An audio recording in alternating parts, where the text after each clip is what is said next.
i-allow man ng Panginoon, anumang problema yan, maniwala ka, kakayanin mo. Kasi hindi niya i-allow kung hindi mo kakayanin. At kung hindi, magkakaroon ng mabuting bunga sa atin. So kung gusto nating paldo-paldo blessing, hindi lang mga magaganda, kundi yung kahit na mga pangit, pero paggagandahin niya sa biyaya at awa niya, sumunod tayo sa Kanya. Ito yung sinasabi ng Romans 8:28. All things, hindi lang yung mga magaganda, pati yung not so beautiful things work together for the good of those who love Him. Ito ay pangako, hindi para sa lahat, for the good of those who love Him. Para lamang sa mga nagmamahal sa Kanya.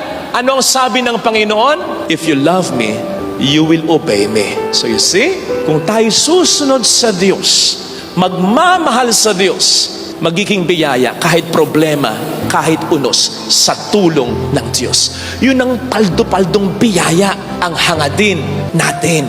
Walang swerte, walang malas, pero walang tapon. Lahat magiging biyaya sa tulong ng Panginoon. Kasi wag nating ikondisyon, Lord, walang problema. Hindi mangyayari yun. Okay? Lord, ano man po ang maging problema, alam ko nandyan ka.